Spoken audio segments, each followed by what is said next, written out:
Before Spike Lee learned that accusations without evidence have consequences, he thought he could destroy Clint Eastwood's reputation with racism claims. This is the story of how the 94-year-old legend's devastating response silenced an entire film festival and reminded Hollywood what integrity looks like. "You're a racist!" Spike Lee shouted at 94-year-old Clint Eastwood at the Cannes Film Festival as the entire auditorium erupted in applause. But Clint's calm response silenced the room and reminded Hollywood what integrity truly means. The Grand Théâtre Lumière at the Cannes Film Festival was packed to capacity on what should have been a celebratory evening in May 2024. The world's most prestigious film festival was hosting a special tribute to American cinema, featuring legends from different eras discussing the evolution of filmmaking. The panel included some of Hollywood's most influential directors, but the spotlight was on two men whose careers had taken dramatically different paths: Clint Eastwood and Spike Lee. Clint, at 94, was being honored for his 7-decade career that had taken him from spaghetti westerns to Oscar-winning dramas. His presence at Cannes was rare and significant, representing what many considered his final major public appearance at an international film festival. He sat quietly on the panel, dressed in his characteristic simple dark suit, embodying the understated dignity that had defined his career. Spike Lee, the provocative director known for films like Do the Right Thing and Malcolm X, had been invited as a representative of contemporary socially conscious filmmaking. At 67, he remained as outspoken and politically engaged as ever, never hesitating to use public platforms to address what he saw as injustices in the industry and society.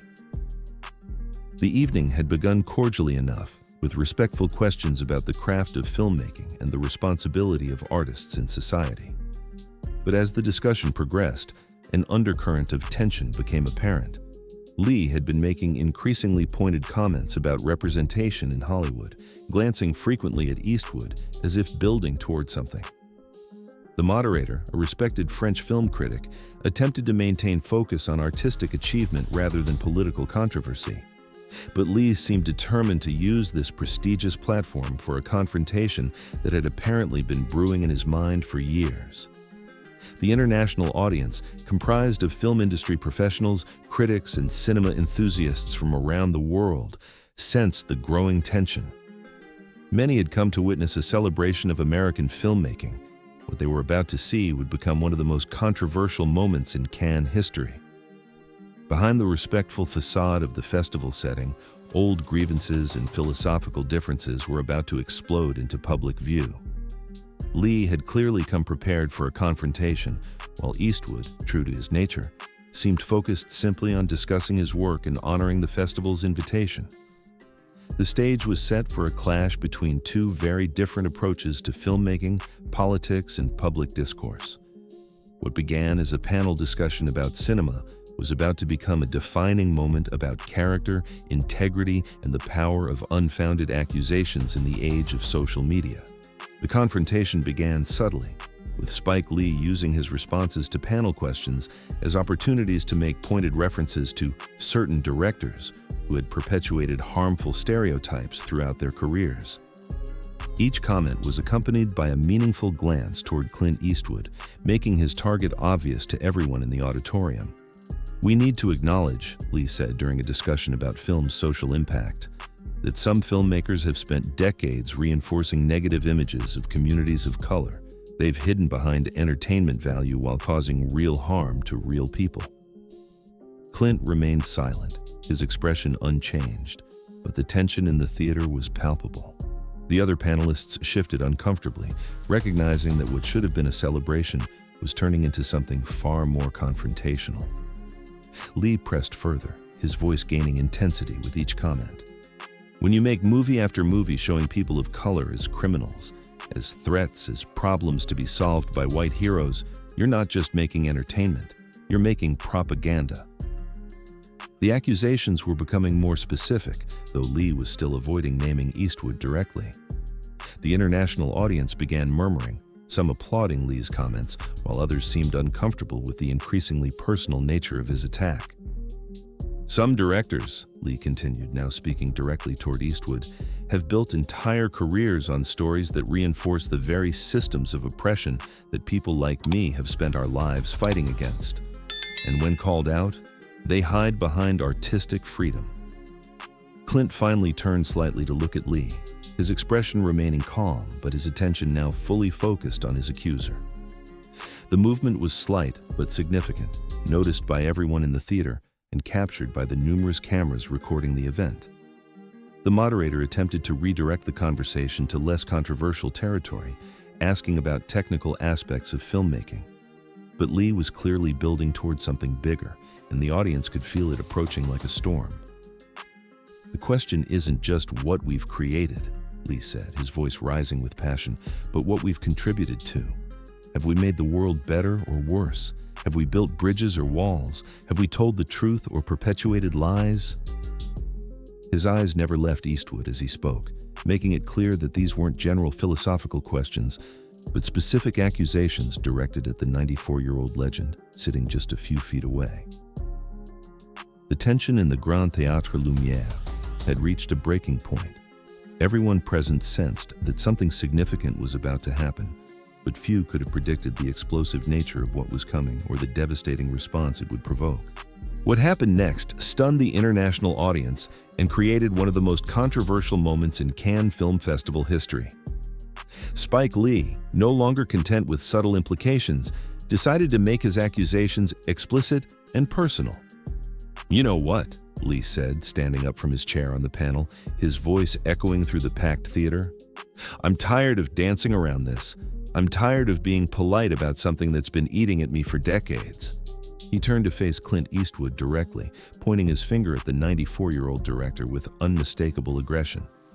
"Your films have perpetuated racist stereotypes for 70 years. You've made millions portraying communities of color as threats, as problems, as less than human." The accusation hit the theater like a physical blow. Gasps echoed throughout the auditorium as the international audience realized they were witnessing something unprecedented. The other panelists sat in stunned silence, unsure how to respond to such a direct and inflammatory attack. But Lee wasn't finished. His voice grew louder, more passionate, as years of perceived grievances poured out. "You've hidden behind the Western genre, behind action movies, behind entertainment, while reinforcing the very prejudices that have harmed my community for generations." The audience's reaction was deeply divided. A significant portion began applauding, caught up in what they saw as a long overdue confrontation with Hollywood's power structure. Others sat in uncomfortable silence, recognizing that serious accusations were being made without evidence or context. "You want to know what you really are?" Lee shouted, his voice now carrying to every corner of the theater. "You're a racist. You've always been a racist, and your movies prove it." The explosive accusation silenced even Lee's supporters. The word hung in the air like a bomb that had just detonated, its implications reverberating through the theater and beyond. Cameras captured every moment, every reaction, every detail of what was rapidly becoming an international incident. Clint Eastwood remained seated throughout the attack, his expression unchanged, his hands resting calmly on the armrests of his chair. At 94, he had faced hostile critics, political attacks, and decades of Hollywood controversies. But this public accusation of racism at the world's most prestigious film festival was unlike anything in his long career. The silence that followed Lee's accusation was deafening. Everyone in the theater was waiting to see how the legendary director would respond to such a serious and public charge. What they witnessed next would not only define the moment, but would remind the world why some legends remain legendary regardless of the attacks they face. The silence in the Grand Théâtre Lumière stretched until it became almost unbearable. Every eye in the packed auditorium was fixed on Clint Eastwood, waiting to see how he would respond to such a serious and public accusation. Cameras zoomed in on his face, capturing every detail as he slowly turned to look directly at Spike Lee. When Clint finally spoke, his voice was quiet, but carried clearly through the theater's excellent acoustics. The contrast with Lee's shouting made his words even more powerful. "Son," he said, the word carrying decades of experience and authority. I've been making movies since before you were born. I've worked with actors of every background, told stories about characters of every race, and never once made a decision based on the color of someone's skin." He paused, letting his words sink in before continuing with devastating precision. "But you've made a career out of seeing racism where it doesn't exist, creating division where there could be unity, and profiting from anger instead of understanding." The effect on the audience was immediate. The applause that had supported Lee's accusations died away, replaced by an uncomfortable shifting as people began to recognize the difference between unfounded accusations and measured response. Clint stood slowly from his chair, his movement deliberate and dignified. At 94, he moved carefully, but his presence commanded the entire theater. "You want to call me a racist based on characters in movies? Then let's talk about facts." His voice remained calm, but each word landed with the weight of lived experience.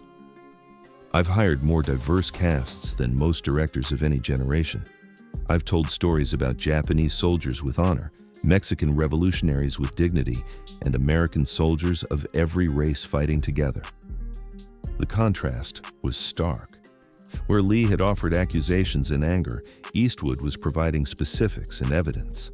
The international audience began to see the difference between political grandstanding and actual achievement.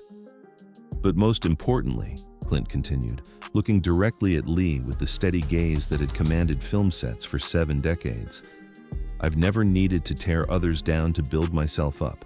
I've never needed to create controversy to stay relevant. And I've never confused making accusations with making a difference." The theater fell into complete silence as the implications of his response became clear. In a few sentences, delivered without anger or defensiveness, Clint Eastwood had not only defended himself, but had fundamentally shifted the dynamic of the entire confrontation. Lee stood frozen, his aggressive posture beginning to falter as he realized his accusations had not only failed to land but had been turned back on him with devastating effect. What followed was perhaps more devastating than Clint's initial response. Spike Lee, who had moments before been confidently hurling accusations, now found himself speechless in front of an international audience. His aggressive posture crumbled as the weight of Eastwood's measured dismantling sank in. Clint wasn't finished. He took a step closer to Lee, not threateningly, but with the quiet authority of someone who had earned the right to speak truth to power. "You want to know what real racism looks like?" he asked, his voice still calm but carrying an edge that made everyone lean forward. "Real racism is assuming someone's character based on their appearance.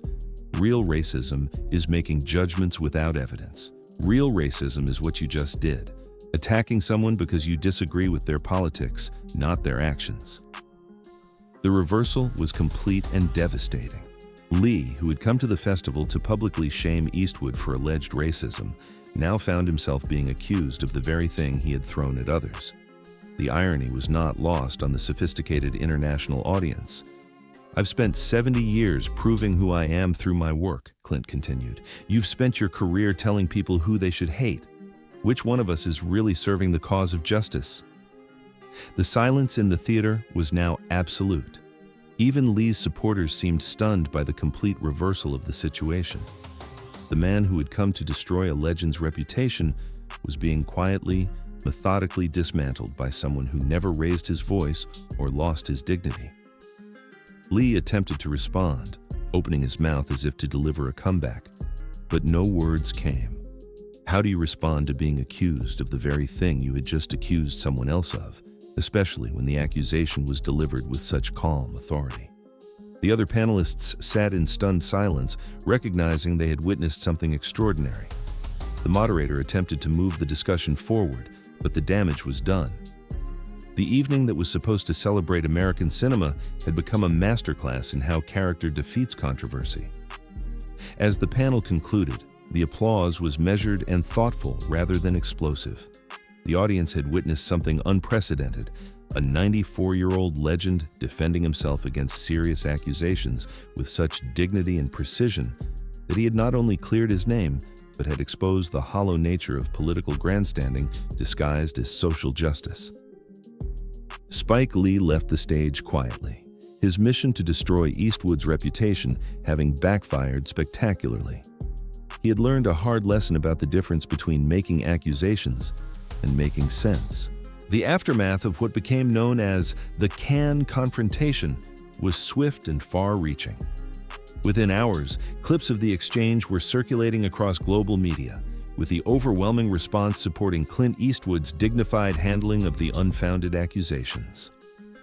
The hashtag #FactsOverAccusations began trending worldwide as people shared their thoughts on the dramatic reversal. Film critics and industry professionals, regardless of their political leanings, found themselves praising Eastwood's response while questioning Lee's tactics.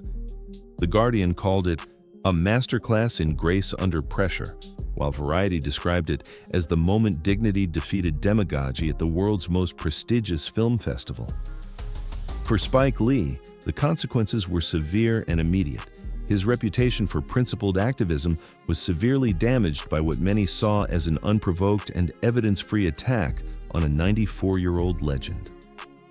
Several planned projects were quietly shelved as studios distanced themselves from the controversy he had created.